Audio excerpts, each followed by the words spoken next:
Study IQ IAS, अब तैयारी हुई अफोर्डेबल। नमस्कार दोस्तों, स्टडी IQ देख रहे हैं आप और मैं हूं वरुण जौहरी। आज के इस एपिसोड में बात करेंगे आपकी जो फरमाइश आ रही थी बहुत दिनों से, एक ऐसे वीडियो के बारे में जो कि हो पुलवामा अटैक के ऊपर। तो आज पुलवामा हमले के ऊपर जो वीडियो है उसको लेकर आपके सामने हाजिर हैं। आज आपको सब कुछ बताया जाएगा इसमें कि कैसे कश्मीर घाटी में पिछले 3 दशक में हुआ ये सबसे ज़्यादा डेडलीस्ट अटैक, इसकी प्लानिंग कैसे की गई थी, कैसे जैश ए मोहम्मद ने 20 से 25 साल के जो नौजवान जो लड़के थे उनको फिदायीन बना दिया था, किस तरह से उनका ब्रेन वॉश किया गया था, कैसे भारत ने विश्व स्तर पर यहाँ पर पाकिस्तान को एक्सपोज किया था, पाकिस्तान कैसे टेररिज्म को सपोर्ट करता है, जैश ए मोहम्मद जैसे आतंकी संगठनों को पनाह देता है, इस चीज़ को एक्सपोज किया था। और कैसे इस पूरे हमले के मास्टरमाइंड को पकड़ा गया, कड़ियों से कड़ियाँ जुड़ती चली गई। उसके बाद में जाके NIA ने, हमारी जो इंटेलिजेंस एजेंसीज थी, सेना थी, उनको पता चला कि मास्टरमाइंड आखिर इसका कौन था। तो यहाँ पे आज आपको सब कुछ पुलवामा अटैक के बारे में पता चलने वाला है। इस एपिसोड को अंत तक ज़रूर देखिएगा। और अगर आप UPSC सिविल सर्विस एग्जामिनेशन की तैयारी कर रहे हैं या करना चाहते हैं तो आपके लिए हमारे इंटरनल सिक्योरिटी GS3 के लिहाज से भी ये बहुत ही ज़्यादा इम्पोर्टेंट टॉपिक है। शुरुआत करते हैं आज के इस एपिसोड की। कश्मीर घाटी की सिचुएशन साल 2000 से ही टेंशन का जो माहौल था वो लगातार चल ही रहा था। काफ़ी समय से जो मिलिटेंसी की समस्या थी पिछले 12 सालों से वो लगातार चली आ रही थी। लेकिन मई 2000 में, साल 2000 और मई के महीने में कुछ ऐसा एक इंसिडेंट हुआ था जो कि पहली बार हो रहा था कश्मीर के अंदर मिलिटेंसी के चलते। हुआ ये था कि अफाक अहमद शाह नाम का एक 12th क्लास का स्टूडेंट, एक 12वीं क्लास का बच्चा था जिसने 15 कोर के, जो हमारी 15 कोर का हेडक्वार्टर है आर्मी का, बदामी बाग कैंटोनमेंट में, वहाँ पे वो अपनी मारुति कार के साथ में गया। उसने वहाँ पे उसके साथ में अटैक किया और उस कार को और खुद को ब्लास्ट कर लिया। ये अफाक अहमद शाह जो था वो एक सुसाइड बॉम्बर था। ये पहला सुसाइड बॉम्बिंग का इंसिडेंट था। इस ऐसा पहली बार हो रहा था पिछले 12 सालों में कश्मीर का जो मिलिटेंसी का जो इतिहास रहा था उसमें। तो ये पहला ऐसा केस हुआ था साल 2000 मई के महीने में। इसके बाद में होता क्या है कि ये पहला जब केस हुआ, इसी के 1 साल पहले 1999 में कुछ इस तरह की चीज़ हुई थी कि जब 1999 में भारत का एक विमान था, एक एयरलाइंस थी हमारी भारत की, उसको हाईजैक करके कांधार ले जाया गया था, जिसको आप कांधार हाईजैकिंग के नाम से जानते हैं। कांधार जब इस फ्लाइट को ले जाया गया था तो यहाँ पे हाईजैकर्स ने यात्रियों को और फ्लाइट को छोड़ने के एवज में भारत सरकार से 3 ऐसे आतंकवादी थे, खूंखार आतंकवादी, उनकी रिहाई की मांग की थी और उनको रिहा करवाने के लिए सरकार को कहा था। सरकार ने यहाँ पे उन 3 आतंकवादियों को छोड़ा था और उन 3 आतंकवादियों में से एक ऐसा आतंकवादी था जिसका नाम था मौलाना मसूद अजहर। ये मौलाना मसूद अजहर 1999 में भारत से छूटा, पाकिस्तान गया। पाकिस्तान में जाके इसने एक टेररिस्ट ऑर्गेनाइजेशन को जन्म दिया। ये टेररिस्ट ऑर्गेनाइजेशन बनती है जैश ए मोहम्मद, JEM। जैश ए मोहम्मद को बनाया पाकिस्तान से। ये लोग क्या करते थे, जैश ए मोहम्मद के जो लीडर्स थे वो कई सारे ऐसे नए नए लड़कों को भर्ती करते थे। इसके बाद इन लड़कों को अफगानिस्तान भेजा जाता था। अलकायदा के, तालिबान के जो कैंप्स हैं वहाँ पे टेररिस्ट जो खूंखार आतंकवादी, उनसे ट्रेनिंग दिलवाई जाती थी, एक्सप्लोसिव बनवाने की, फायरिंग की, वेपन्स की। तो इन सब की ट्रेनिंग हक्कानी जो नेटवर्क है उससे दिलवाई जाती थी अफगानिस्तान में। ये सारी चीज़ें लगातार चल रही थी। जैश ए मोहम्मद ने पाकिस्तान से जो मिलिटेंट्स हैं उनको जम्मू कश्मीर में दाखिल करना भी शुरू कर दिया था, वहाँ पे अपना नेटवर्क बनाना शुरू कर दिया था, बेस बनाने लगा था। ये सब चीज़ें जब चलती हैं तो साल 2014 तक आ जाता है। साल 2014 आया, आर्मी के साथ में कई बार इन लोगों की मुठभेड़ होती थी। हमारी आर्मी हर बार इन लोगों को ख़त्म करती थी और यही हमारा मकसद होता था कि इनको ख़त्म किया जाए, कश्मीर से मिलिटेंसी को ख़त्म किया जाए। लेकिन इसके बाद जब साल 2014 आया तो इसमें अचानक से कई सारे डेडली अटैक्स जो थे वो हमारी आर्मी के ऊपर, हमारे जवानों के ऊपर होने लगे।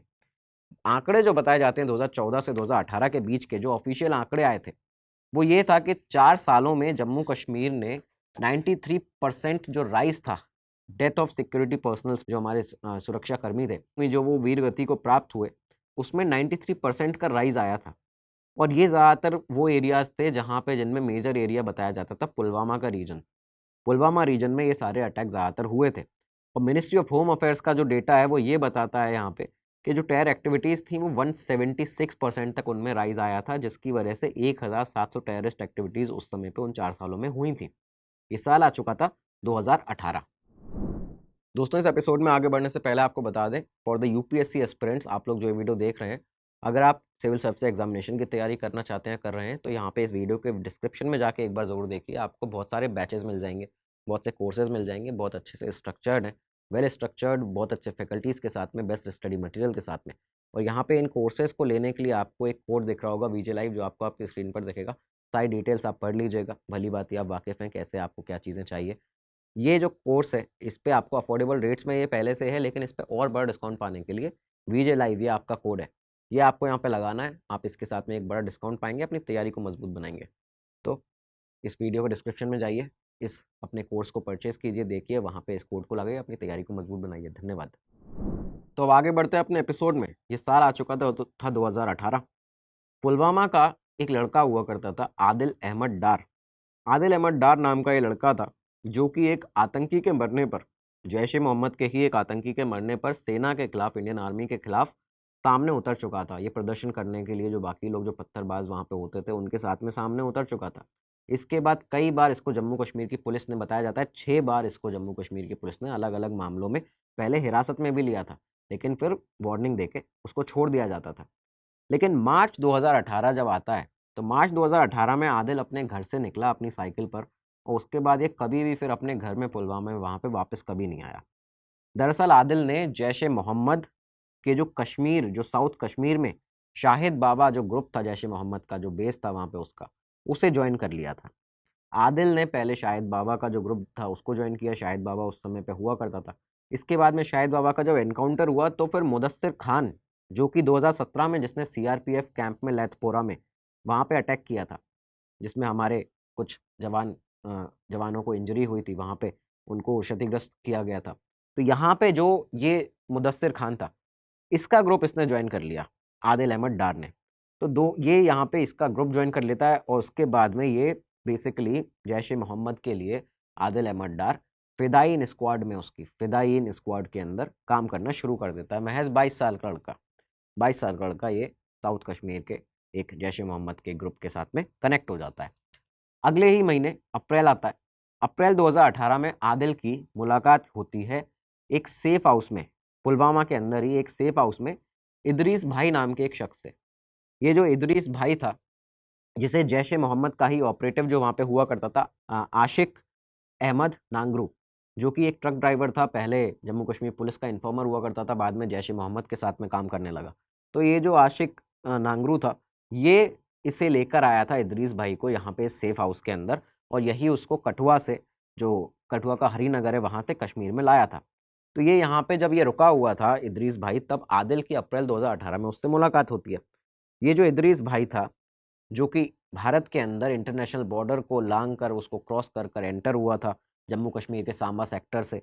उसके बाद में अफगानिस्तान के अंदर 2016 से, अप्रैल 2016 से 2017 तक, 1 साल तक वो वहाँ पे 1 साल की एक्सप्लोसिव ट्रेनिंग लेकर आया था टेररिस्ट से, अलकायदा के, उसके बाद हक्कानी नेटवर्क के कई सारे बड़े टेररिस्ट से वहाँ पर ट्रेनिंग लेकर आया हुआ था।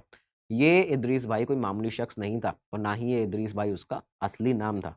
इसका असली नाम था मोहम्मद उमर फारूक। मोहम्मद उमर फारूक, जो कि 1999 में जो कांधार की हाईजैकिंग हुई थी, उस हाईजैकिंग को करने वाले जो टेररिस्ट थे, उनमें से एक इब्राहिम अतहर का बेटा था। ये वो मोहम्मद उमर फारूक था, जो कि जैश ए मोहम्मद का जो सरगना था, जो उसका हेड था, मौलाना मसूद अजहर, उसका सगा भतीजा था। तो यहाँ पे ये जो मोहम्मद उमर फारूक था, अब ये कश्मीर में आ चुका था, जैश ने इसको भेज दिया था।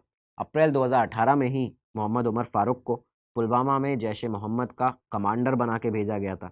ये कमांडर बन चुका था और इसको एक मिशन के साथ में भेजा गया था, और इसी मिशन के तहत यहाँ पे उमर फारूक ने आदिल अहमद डार को, 22 साल के लड़के को, जिसने जैश को नया नया ज्वाइन किया था, उसे यहाँ पर ब्रेन वॉश करना शुरू कर दिया। अब क्योंकि उमर फारूक जो था वो कश्मीर में आ चुका था, उसके बाद अपने जो नेटवर्क था उसको मजबूत कर रहा था, क्योंकि जिस एक मिशन के साथ में उसको भेजा गया था। उमर फारूक इस बीच में मिलता है पुलवामा के हाजीबिल में रहने वाले 22 साल के शाकिर बाशिर से। शाकिर बाशिर की उसकी मुलाकात जो थी वो नांगरू ने ही करवाई थी, एक जो सेफ हाउस था वहाँ पे ये लोग मिले थे। तो यहाँ पे ये उससे मिलता है शाकिर बाशिर से। बेसिकली शाकिर बाशिर जो था, उसकी लेथपोरा पुल पर, लेथपोरा पुल के पास एक फर्नीचर की दुकान हुआ करती थी, और उस दुकान से, वहाँ से लेथपोरा पुल के पास जो शाकिर बाशिर की दुकान होती थी, वहाँ से जो मूवमेंट होता था रोड पर, हाईवे पर, उसको भी साफ तौर पर देखा जा सकता था। उमर फारूक ने इसके बाद शाकिर बाशिर को आदिल से मिलवाया, जिसको वो पहले से ब्रेन वॉश कर चुका था। जैश के बाकी एसोसिएट से अपने मिलवाया। उसके बाद उसी सेफ हाउस के अंदर इन लोगों ने प्लानिंग शुरू कर दी। उनका प्लान ये था कि सेना की टुकड़ियों पर आईईडी से हमला किया जाएगा, आईईडी ब्लास्ट किया जाएगा उनके ऊपर, सेना की सीआरपीएफ की जो टुकड़ियां यहाँ से निकलेंगी। शाकिर बाशिर को इसके बाद, क्योंकि पुलवामा में ये बताया जाता है कि आदिल अहमद डार और फारूक को जो रहने की जगह थी, इनको शिफ्ट किया गया था उस सेफ हाउस से। तो शाकिर बशीर ने अपने खुद के घर में पुलवामा के अंदर आदिल अहमद डार को और जो मास्टरमाइंड जो उमर फारूक था उसको यहाँ पे जगह दी रहने की। इसके बाद ये दोनों ही 2018 के बताते हैं आखिरी महीनों से लेकर फरवरी 2019 तक करीब 4 से 5 महीने शाकिर के ही घर में यहाँ पे रह रहे थे। शाकिर बशीर के घर में ये लोग रह रहे थे। बाहर की जितनी भी मूवमेंट की जानकारी थी वो भी शाकिर बशीर उमर फारूक को देता था। और इसके साथ में शाकिर एक तरह से जैश ए मोहम्मद का OGW बन चुका था, ओवरग्राउंड वर्कर। ओवरग्राउंड वर्कर वो लोग जो कि सबसे ज़्यादा एक तरह से कष्ट अगर जो पहुंचाते हैं, जो कि दगा करते हैं मुल्क के साथ में, तो ये वही लोग होते हैं जो कि जैश ए मोहम्मद जैसे आतंकी संगठनों को सिविलियंस के साथ में रहकर जानकारियां सारी की सारी सेना की और सीक्रेट इन्फॉर्मेशंस देते रहते हैं, जो कि उनके लिए पूरा एक तरह से लॉजिस्टिक्स का काम हो गया, फंडिंग का काम हो गया, कुछ चीज़ें लाने ले जाने का काम हो गया। तो ये OGW वो लोग होते हैं, ओवरग्राउंड वर्कर्स, जो कि ऐसे आतंकी संगठनों के लिए ऐसा काम करते हैं। तो शाकिर बशीर जैश ए मोहम्मद का OGW यहाँ पे बन चुका था। अब क्योंकि शाकिर की जो शॉप थी, जो उसकी दुकान थी फर्नीचर की, वो लेथपुरा पुल के पास में थी, तो जनवरी 2019 से उमर फारूक ने शाकिर को ये कहा कि तुम वहाँ से अब जो सीआरपीएफ का कॉन्वॉय है वो जब जब निकलता है या जो भी वहाँ से सीआरपीएफ की गाड़ियों का मूवमेंट होता है जम्मू कश्मीर जम्मू श्रीनगर हाईवे से, इसकी सारी की सारी इन्फॉर्मेशन तुम मुझे दो, मतलब उमर फारूक को दो, और आदिल अहमद डार को देते रहो लगातार। और शाकिर ने यहाँ से ऐसा करना शुरू कर दिया। इस बीच में उमर फारूक एक और लड़के से मिला, अनंतनाग के बिजवेरा में रहने वाले 17 साल के 12वीं क्लास में पढ़ने वाले सजाद भट्ट से। ये जो सजाद भट्ट था ये मरहमा हायर सेकेंडरी स्कूल में 12th क्लास में पढ़ता था। उसकी क्लास अभी वो पास आउट भी नहीं हुआ था। तो यहाँ से 17 साल के सजाद भट्ट को यहाँ पे इसने ब्रेन वॉश करना उमर फारूक ने शुरू कर दिया जैश ए मोहम्मद के। इसके बाद में वो उसको अपने साथ बातचीत करता था, उसको बहलाता फुसलाता था, और सजाद भट्ट भी यहाँ से बेसिकली उमर फारूक उसका आगे जाके इस प्लान के अंदर इस्तेमाल करने वाला था। बताया जाता है कि दिसंबर 2018 से जनवरी 2019 तक प्लानिंग पूरी इन लोगों ने कर ली थी। करीब 300 किलोग्राम RDX जो था वो पाकिस्तान से घुसपैठियों के जरिए कश्मीर में लाया गया था, और उमर फारूक जो था उसने इसको मंगवाना यहाँ पे शुरू कर दिया था। आदिल अहमद डार को यहाँ पे उमर फारूक ने सुसाइड बॉम्बर बना दिया था।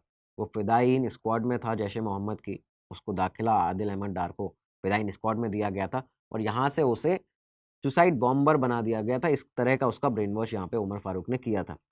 साल 2000 के बाद बताया जाता है कि 2 दशकों में, ये जो पहले के 2 दशक थे उसमें सुसाइड बॉम्बिंग का एक भी घटना जो थी वो जम्मू कश्मीर में नहीं हुई थी। जो पहला जम्मू कश्मीर में सुसाइड बॉम्बिंग का केस हुआ था, जो हमने आपको बताया शुरुआत में, उसके बाद कोई भी सुसाइड बॉम्बिंग की घटना यहाँ पे नहीं हुई थी। इस बीच में जो फर्नीचर शॉप वाला जो शाकिर बशीर था, जो कि सेना के मूवमेंट्स पर नज़र लगातार रख रहा था, उसने एक दूसरे जैश ए मोहम्मद के आतंकी के साथ में, जिसका नाम था वैजुल इस्लाम, उसके साथ में 40 किलोग्राम एल्यूमिनियम पाउडर जो था वो अमेज़ॉन से यहाँ पे परचेस किया, अमेज़ॉन से ऑर्डर किया।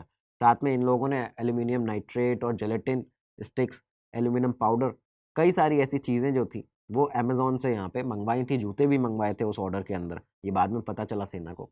तो अब ये लोग यहाँ तैयारी पूरी कर चुके थे। इस बीच मसूद अज़हर का जो भतीजा था उमर फारूक, वो कश्मीर के अंदर कई सारी ऐसी बाद में जो चीज़ें सामने आई, जो फाइल में भी सामने आई है, केस में भी, कई सारी लड़कियों के साथ में संबंध बना रहा था।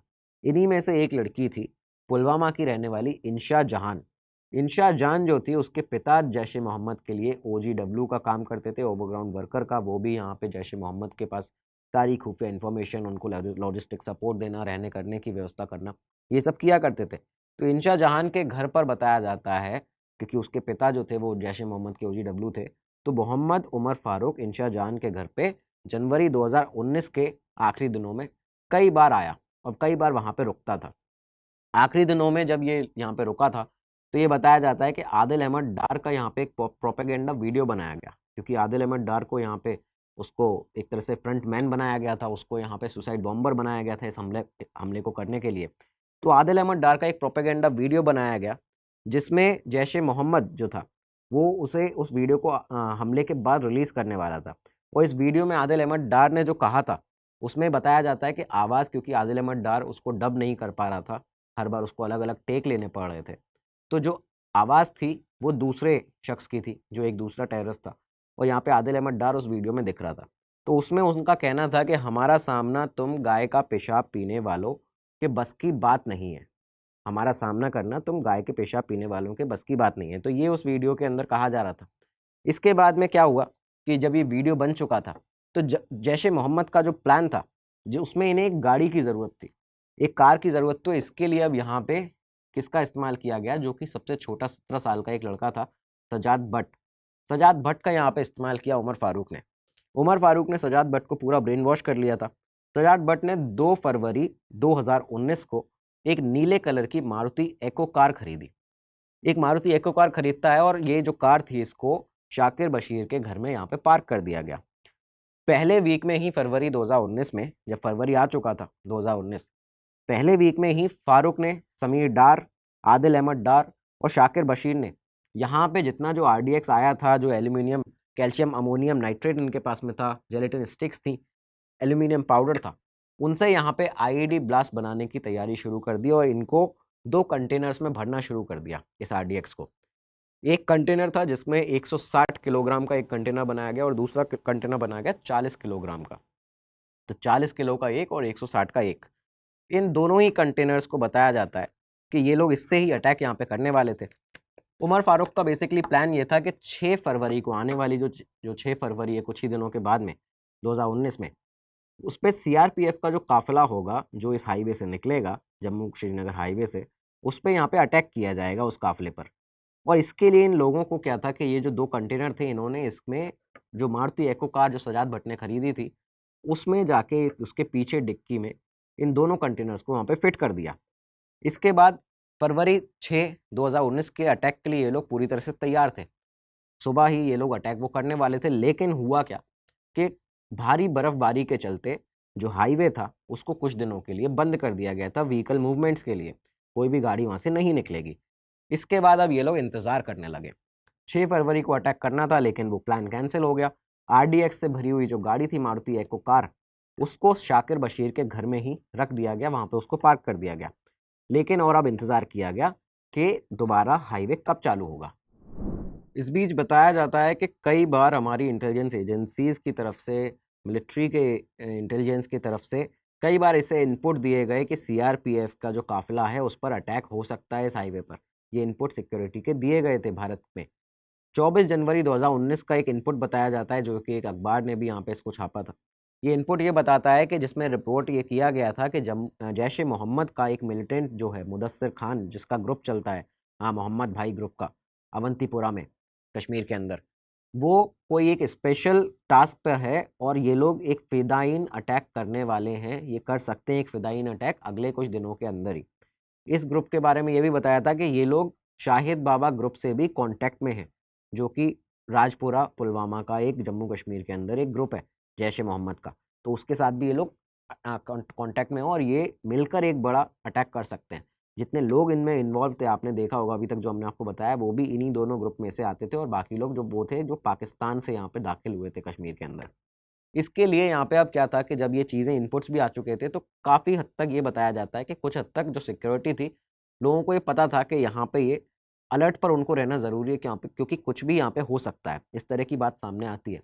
अब क्या हुआ कि क्योंकि ये जो बर्फ़बारी की वजह से व्हीकल मूवमेंट बंद था हाईवे पर, 7 दिन बीत जाते हैं, करीबन पूरा 1 हफ्ता, और 13 फरवरी को यहाँ पे जो जम्मू कश्मीर श्रीनगर हाईवे था, जम्मू श्रीनगर हाईवे, वो दोबारा खुलता है। खबर इसके बाद जब ये खुला तो शाकिर बशीर के ज़रिए खबर जो थी वो उमर फारूक तक पहुंची। उमर फारूक यहाँ पे तैयार था, जैश ए मोहम्मद पूरी तरह से तैयार था। इधर यहाँ पे अपनी छुट्टियाँ बिता के आए हुए हमारे भारतीय सेना के CRPF के जो हमारे जो भारतीय CRPF के जो जवान थे, वो यहाँ पे अपनी छुट्टियाँ बिता के आ चुके थे, अपनी पोस्टिंग पर दोबारा जाने के लिए तैयार थे। कुछ ऐसे जवान भी थे जो कि श्रीनगर से पहुँचने के बाद में, जम्मू से श्रीनगर, इसके बाद यहाँ से अपनी छुट्टियों पर जाने वाले थे अलग अलग राज्यों में अपने घर पे। तो ऐसे काफ़िले जो CRPF के थे, तो ऐसे जवान जो थे, उनकी काफ़िलों की गाड़ियाँ तैयार की गई। उस काफ़िले में करीबन 78 ऐसी गाड़ियाँ थी सीआरपीएफ के उस काफिले में, उस कॉन्वॉय में 78 गाड़ियाँ, 2547 जवान। ये यहाँ से 14 फरवरी की, वैलेंटाइंस डे मनाया जाता है उस दिन, सुबह सुबह 14 फरवरी की, मतलब सुबह 3 बजे ये जम्मू ट्रांजिट कैंप से, बताया जाता है 3:30 पर, 3:30 ये लोग निकलना यहाँ से शुरू करते हैं। अब ये कॉन्वॉय है तो ये एक साथ चलता है और धीमी गति पे चलता है, करीब 40 से बताया जाता है 30 से 40 किलोमीटर प्रति घंटे की रफ्तार पर ये कॉन्वॉय चलता है, फासला बना के चलना होता है। तो ये यहाँ से रात को करीबन सुबह सुबह जो 14 फरवरी को यहाँ पे चलना शुरू करते हैं। अब इस बार भी ये जो कॉन्वॉय था, पहले एक नियम हुआ करता था कि जब कॉन्वॉय जब चलेगा आर्मी का या सीआरपीएफ का, किसी भी सिक्योरिटी फोर्सेस का, तब वहाँ पे जो पब्लिक के जो वाहन है वो उनके साथ में नहीं चलेंगे, उस समय के लिए हाईवे बंद कर दिया जाएगा। लेकिन फिर कुछ लोगों ने यहाँ पे इस तरह के सामने आके प्रोटेस्ट किए कि पब्लिक को यहाँ पे हानि होती है, नुकसान होता है, उनको परेशानी होती है। तो अब इसके बाद ये आया था नियम कि कॉन्वॉय के साथ में किसी भी सिक्योरिटी फोर्सेस के जो पब्लिक के वाहन हैं वो भी चल सकते हैं। तो इस बार भी ये इसी तरह जो सड़क के दूसरे जो वाहन थे उनके साथ में ये सीआरपीएफ का कॉन्वॉय यहाँ पे लगातार आगे बढ़ रहा था। इसके बाद 2:38 की बात बताते हैं कि जब ये कॉन्वॉय जो था वो सुबह 2:38 तक काजीगुंड तक पहुँच जाता है। काजीगुंड पर ये जो कॉन्वॉय था वो रुकता है। इसके बाद 16 गाड़ियाँ जो थी इस 78 सीआरपीएफ की गाड़ियों के काफिले की, वो 16 गाड़ियाँ अलग हो जाती हैं यहाँ से कॉन्वॉय से, क्योंकि उनका स्टॉपेज था। और उनके बदले 16 मोबाइल बंकर्स यहाँ पे उस काफिले को ज्वाइन कर लेते हैं, कॉन्वॉय को। क्यों? क्योंकि घाटी से आगे ये जो रास्ता था, यहाँ पे जो एक्टिविटीज़ थी, एक तरह से टेररिस्ट एक्टिविटीज़ ऐसा हो सकती थी, तो यहाँ पे 16 मोबाइल बंकर्स ने यहाँ पे ज्वाइन कर लिया टेररिस्ट एम्बुश के लिए। इसी बीच में 5वें नंबर की जो गाड़ी थी उसमें से तेलंगाना का एक जो हवलदार थे, तेलंगाना के वासुदेव, वो यहाँ से उस 5वें नंबर की बस से उतरते हैं। वो उतरे, यहाँ पे कॉन्वॉय दोबारा से चलता है, वो अपनी बस में बैठ नहीं पाते और वो पीछे वाली दूसरी बस में जाके बैठ जाते हैं। श्रीनगर आधे घंटे की सिर्फ दूरी पर था। इसके बाद हुआ क्या कि उमर फारूक, क्योंकि ये लोग भी तैयार थे, उमर फारूक ने 22 साल के आदिल अहमद को, जिसे सुसाइड बॉम्बर उसने बना दिया था ब्रेन वॉश करके, और 20 साल के शाकिर बाशिर को करीबन 250 किलोग्राम आरडीएक्स से भरी हुई मारुति एको कार में बिठाया, उनको रवाना किया। इसके बाद ये कार जो थी वो झेलम नदी का जो पुल था उसको पार करती है। पार करने के बाद ये गाड़ी जो थी आगे बढ़ी। आदिल जो था वो कुरान की आयतें लगातार पढ़ रहा था। गाड़ी ऐसी जगह पे पहुंचती है जहां पे हाईवे साफ वहां से दिख रहा था। आदिल ने शाकिर को अपनी कार से उतारा, उसको अपनी एक घड़ी दी और घड़ी देते हुए कहा कि कभी अब जब भी मेरी याद आएगी तुम्हें यही घड़ी देख के आएगी और दुआओं में मुझे याद रखना, अल्लाह हाफिज। इसके बाद शाकिर को वहीं छोड़कर आदिल कार से आगे बढ़ गया। आप देख सकते हैं किस तरह से ब्रेन वॉश जो है जैश ए मोहम्मद के उमर फारूक ने इन दोनों को, एक 22 साल का और एक 20 साल का लड़का, इन्हें ब्रेन वॉश यहाँ पे कर दिया था। इधर सीआरपीएफ का जो 78 गाड़ियों का जो कॉन्वॉय था, काफिला था, वो पुलवामा के अवंतीपुरा के लाटू मोड़ पहुंचा था। भी बताया जाता है जो एग्जैक्ट लोकेशन थी वो ये थी कि पुलवामा के अवंतीपुरा के लाटू मोड़ पर ये जो 78 गाड़ियों का सीआरपीएफ का काफिला था वो पहुंचा। इसी बीच में जो नीले कलर की एक तेजी से चली हुई आ रही कार थी, जिसको मारुति एको कार, जिसे ड्राइव कर रहा था आदिल अहमद डार। आदिल अहमद डार ने ये जो कार थी जिसमें 250 किलोग्राम आरडीएक्स लोडेड था, उसकी पीछे डिग्गी में इस कार को तेजी से आके घुसा दिया बीच में, चौथी और 5वें नंबर की कार के बीच में। जैसी ये कार बीच में आई, टक्कर होती है एक बहुत तेज, और उस टक्कर में जो कार का पीछे का भाग था वो 5वें नंबर की बस के आगे के भाग से जाके लगता है, और वहां पे उसके बाद में आदिल अहमद डार ने एक बटन दबाया अंदर, और आरडीएक्स आईईडी जो था वो ब्लास्ट हो जाता है। 250 किलोग्राम जो आरडीएक्स था, आईईडी ब्लास्ट हुआ। एक बहुत तेज धमाका हुआ, 5वें नंबर की बस के अचानक से चीथड़े उड़ गए। 6वें नंबर की बस थी, उसको काफ़ी ज़्यादा क्षतिग्रस्त वो हुई, उस पर भी काफ़ी भारी नुकसान हुआ। और इस ब्लास्ट में हमारे 40 सीआरपीएफ के वीर जवान वीर गति को प्राप्त हो जाते हैं। 5वें नंबर की बस में से 39 ऐसे जवान थे, 39 जवान थे, और एक था रोड ओपनिंग पार्टी का जवान, जो लोग यहाँ पे क्षतिग्रस्त हुए। 5 ऐसे और जवान थे और बाकी की संख्या आगे और बढ़ी कि जो एट मोमेंट वहाँ पे 5 ऐसे और जवान थे जो कि 6ठे नंबर की बस में वहाँ पे उनको बहुत ज़्यादा नुकसान पहुँचा था, वो इंजर्ड इससे हुए थे। और करीबन 32,90,119 रुपये की प्रॉपर्टी का यहाँ पे नुकसान हुआ था। इसके साथ ही कुछ ही मिनट हुए थे कि ये जो खबर थी कि सीआरपीएफ के काफिले पर आतंकी हमला हुआ है, ये पूरे देश भर में खबर फैली, और इसके बाद पूरा देश जो था हर एक समुदाय यहाँ पे देश का गुस्से में था, हर एक समुदाय यहाँ पे जो गुस्सा था देश का वो चरम पर पहुंच चुका था।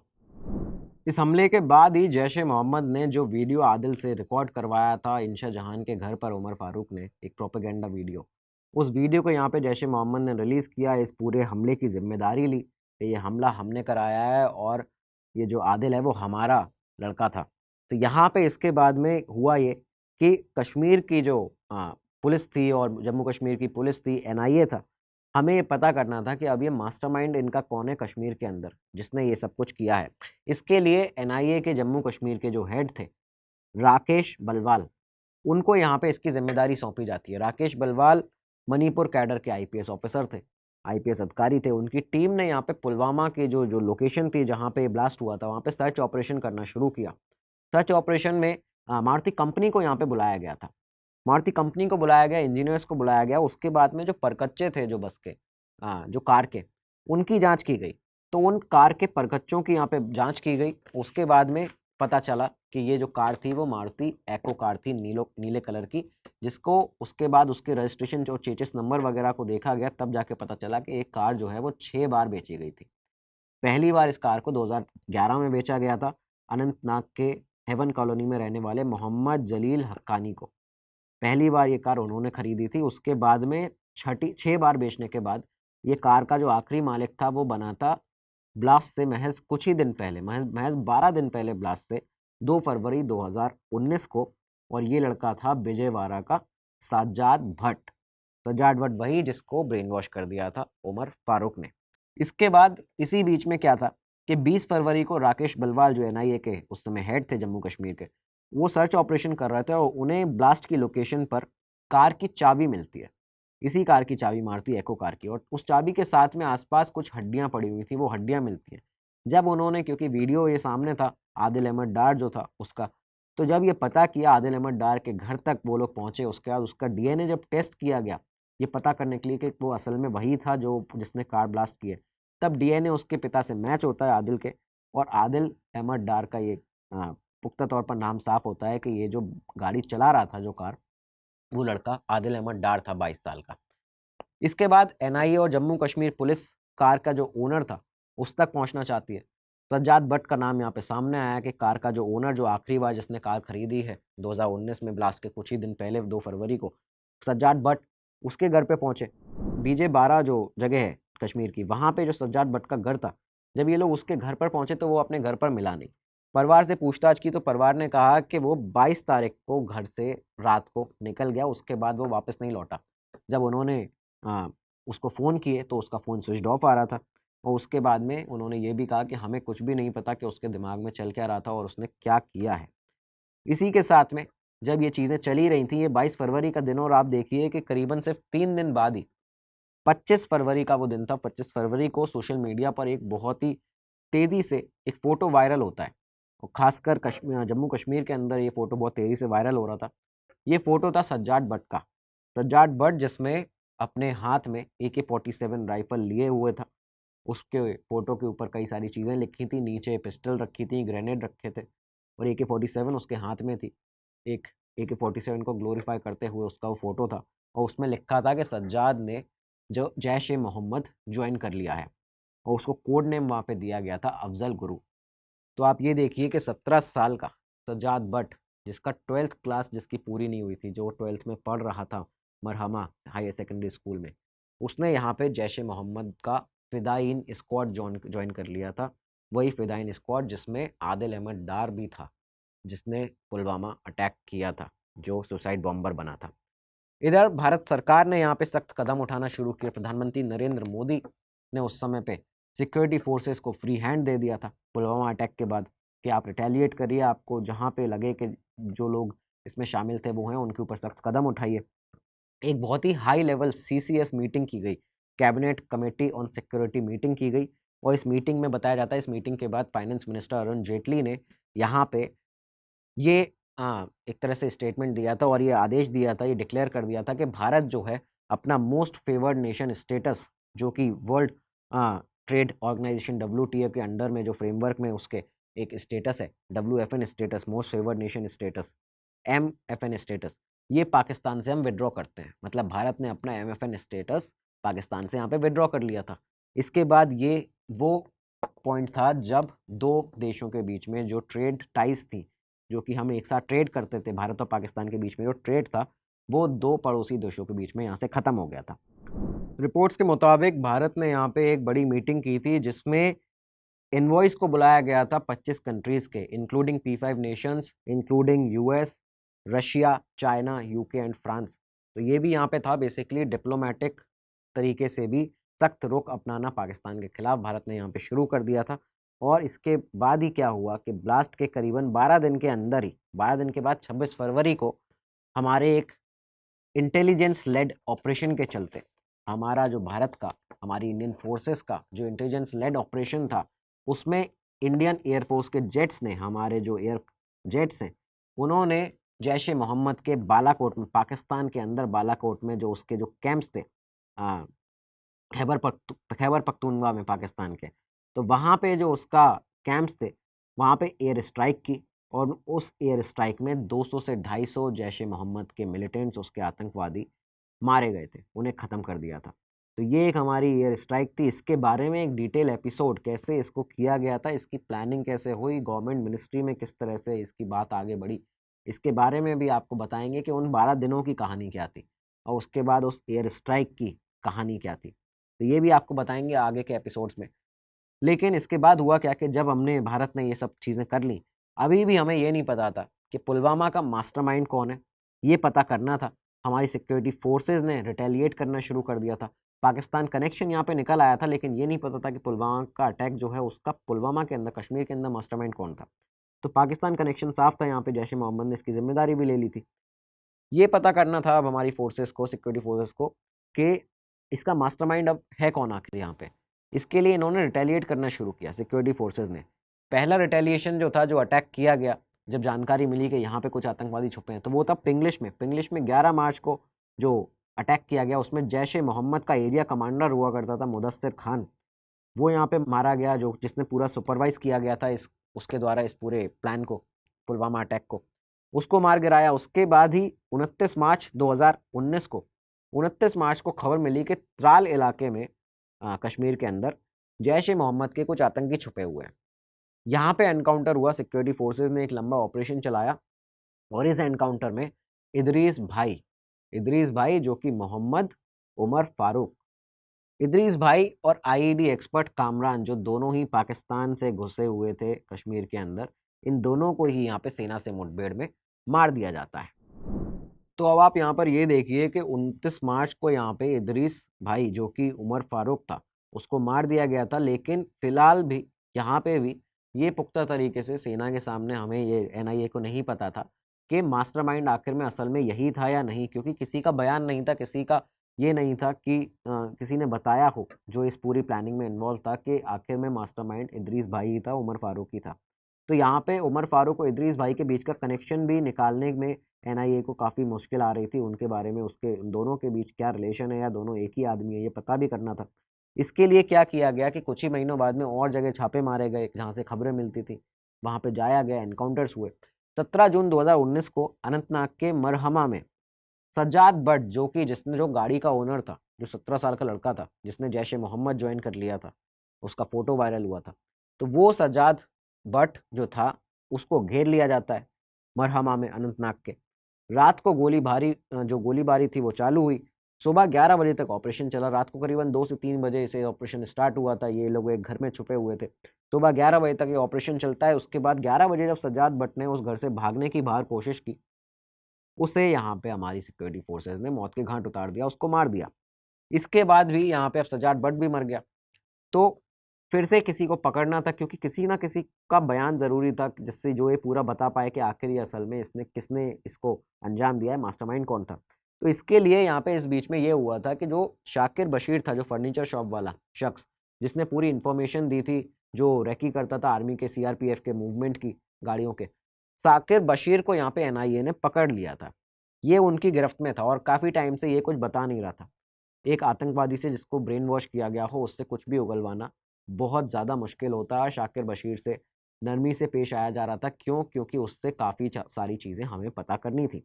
तो इसके बाद ये हुआ कि जब मास्टरमाइंड का पता नहीं चल रहा था तो अक्टूबर आ गया और अक्टूबर 2019 में राकेश बलवाल जो एनआईए के हेड हुआ करते थे कश्मीर के, जम्मू कश्मीर के, वो नौगांव पहुंचते हैं। वो नौगांव पहुंचे, उन्हें खबर मिली हुई थी यहाँ पे कि 29 मार्च को यहाँ 2 आतंकी मारे गए थे।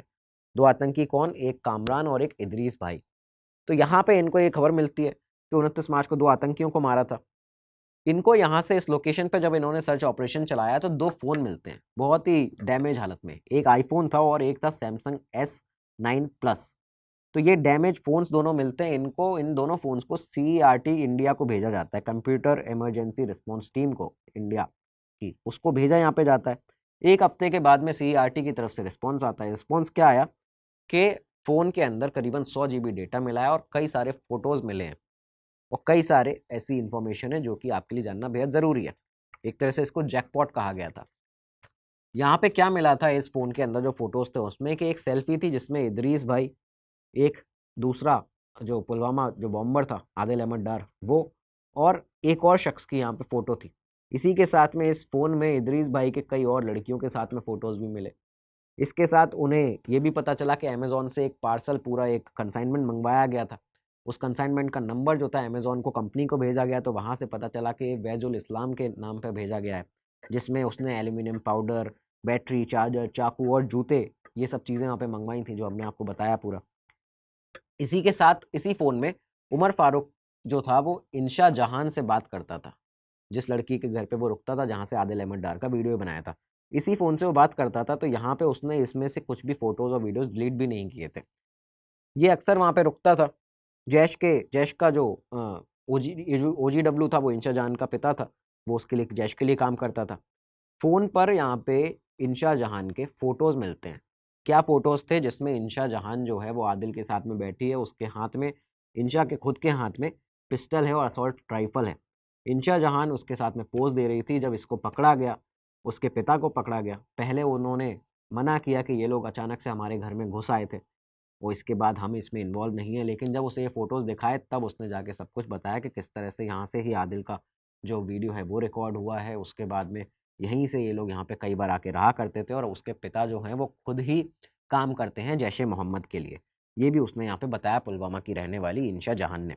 तो अब यहाँ पे जब ये सब चीज़ें आई सामने, तो ये भी पता चला कि कश्मीर की और भी ऐसी महिलाएँ थीं पुलवामा की जिनके साथ में उमर फारूक के संबंध थे। तो ये सब चीज़ें सामने आई। एनआईए ने क्या किया कि ये जो जितनी भी तस्वीरें थी और इंशा जान के साथ में जो तस्वीरें थी, ये यहाँ पे दिखाई सीधा शाकिर को। शाकिर बशीर को जाके यहाँ पे सीधा तस्वीरें दिखाई जाती हैं और जब उसको ये तस्वीरें दिखाई गई तो शाकिर बशीर को, जो कि बहुत दिनों से पुलिस की कस्टडी में था, उससे राकेश बलवाल खुद पूछताछ भी करते थे, उसको यहाँ पे बहुत बड़ा शौक लगा। उसको ये शौक लगा कि जिस आदमी को वो अपना गुरु मानता था, जिस आदमी की राह पर वो उसके दिखाए हुए राह पर लगातार चल रहा था, वो आदमी अपनी पत्नी के अलावा अन्य महिलाओं के साथ में भी संबंध में था। तो जब शाकिर बशीर को ये पता चला, तो ये बताया जाता है कि राकेश बलवाल को उसने अगले ही दिन ये सारा स्टेटमेंट दिया। उसने खुद से उन्हें बुलाया और ये कहा कि मैं आपको कुछ बताना चाहता हूँ, और तब उसने बताया कि इदरीस भाई जो है, वही उमर फारूक है और वही पुलवामा हमले का मास्टरमाइंड है। ये इदरीस भाई वही है, ये उमर फारूक वही है, जो कि 1999 कांधार हाईजैकिंग जिसने की थी, इब्राहिम अतर, उसका एक इकलौता बेटा है। उसी के साथ में ये जो मौलाना मसूद अज़हर है, उसका सगा छोटा भतीजा है और साथ ही साथ में यही है जिसने आदिल को ब्रेन वॉश किया था, जिसने सज्जाद भट्ट को ब्रेन वॉश किया था, और यही पुलवामा अटैक का मास्टरमाइंड है। तो इस तरह से ये पूरी कड़ी सामने आई कि मास्टरमाइंड कौन था। इसके बाद में एनआईए ने जो इन्वेस्टिगेशन जो पूरी की थी, उसमें फाइनली अपनी जो चार्जशीट थी वो पेश की। चार्जशीट में भी बताया गया कि पाकिस्तान में बेस्ड जैश-ए-मोहम्मद जो आतंकी संगठन है, उसकी लीडरशिप में ये सब कुछ किया गया है, जिसको मसूद अज़हर पाकिस्तान से, रौफ असगर और अमार अल्वी, जिसको छोटा मसूद भी कहते हैं। तो ये तीनों लोग कंटिन्यूअसली ब्लास्ट के पहले और ब्लास्ट के बाद भी जो प्लानिंग थी उसमें लगातार इन लोगों के साथ में कॉन्टैक्ट में थे, इन्हें डायरेक्शन दे रहे थे, गाइडेंस दे रहे थे। और इसी के साथ एनआईए ने अपनी एनआईए स्पेशल कोर्ट में जम्मू के अंदर 25 अगस्त 2020 को अपनी 13,800 पन्नों की चार्जशीट पेश की। चार्जशीट यहाँ पे फाइल की जाती है, उसमें 19 लोग थे जिन्हें आरोपी यहाँ पे बताया गया था एनआईए के द्वारा। और इसमें साफ तौर पर ये एक्सपोज हो चुका था कि पाकिस्तान का जो कनेक्शन है वो साफ है, पाकिस्तान एक्सपोज हुआ है और किस तरह से आतंकवादियों को पाकिस्तान पनाह देता है। ये कैसे पनाह देता है कि आप इन 19 नामों से जान सकते हैं। इन 19 नामों में मसूद अज़हर, रऊफ़ असगर, अमार अल्वी जो छोटा मसूद था, इन समेत 7 ऐसे लोग थे जो कि पाकिस्तान नेशनल थे, जो पाकिस्तानी नेशनल्स थे, जो पाकिस्तान के रहने वाले थे, वहाँ पे रह के आतंकी संगठन चलाते हैं। और इसमें से आदिल अहमद डार, इंशा जहान, उसके पिता शाकिर बशीर और सजाद भट्ट समेत 12 ऐसे लोग थे जो कि जम्मू कश्मीर में रहने वाले थे, जिन्हें बहलाया फुसलाया गया, ब्रेन वॉश किया गया, उसके बाद उन्होंने इस हमले को अंजाम दिया। तो ये यहाँ पे सारा कुछ सामने आ गया था एनआईए के भी कि कई सारे ऐसे लोग हैं इनमें से, और ये जो लोग थे 19 इसमें आपको बता दें कि कई सारे ऐसे हैं जो कि गिरफ्त में हैं इस समय, कईयों को मार दिया गया है और कई ऐसे हैं जो कि आज भी पाकिस्तान के अंदर हैं और खुले घूम रहे हैं। तो ये था पुलवामा अटैक का एपिसोड जिसमें आपकी बहुत दिनों से डिमांड आ रही थी। आपको शुरुआत से अंत तक सब कुछ इसमें बता दिया है। इसके बाद आपको एक और चीज़ जो बतानी है वो ये है कि कैसे भारत ने रिटेलिएट किया था, हमने कैसे अपना ये बदला लिया था पुलवामा का 12 दिन के बाद ही, ठीक 12 दिन के बाद 26 फरवरी 2019 को एयर स्ट्राइक करके। उस एयर स्ट्राइक की भी आपको पूरी जितनी भी हकीकत है, जो भी जिस तरह से उसको प्लानिंग किया गया था, कैसे गवर्नमेंट मशीनरी में ये प्रपोज़ल गया, उसके बाद कैसे इस पे एक्शन लिया गया और उन दिनों में उस दिन में क्या हुआ था जब ये स्ट्राइक की जा रही थी, वहाँ पे किस तरह से की प्लानिंग हुई थी, सब कुछ आज आपको बताएंगे। सब कुछ आपको बताएंगे उस एपिसोड में जब आपके लिए पुलवामा अटैक के बाद रिटेलिएशन जो भारत का है, जो हमने बदला लिया है, उसको लाया जाएगा। उस एपिसोड में आपको सब कुछ बताएंगे। जल्दी आपके लिए वो एपिसोड भी लेकर आएंगे। खासकर आप इस वीडियो के डिस्क्रिप्शन में एक बार जाइएगा ज़रूर। यहाँ पर जाके आपको सारे कोर्सेज दिखेंगे यूपीएससी के, अफोर्डेबल रेट्स में है। इस पे भी आपको बड़ा डिस्काउंट मिल सकता है सिर्फ वीजे लाइफ कोड लगा के। ये आपका कोड है, इस कोड को लगाइए, अपनी तैयारी को मजबूत बनाइए। अब मिलते हैं अगले एपिसोड में, तब तक के लिए दीजिए इजाज़त। नमस्कार, धन्यवाद, जय हिंद। स्टडी IQ IAS, अब तैयारी हुई अफोर्डेबल।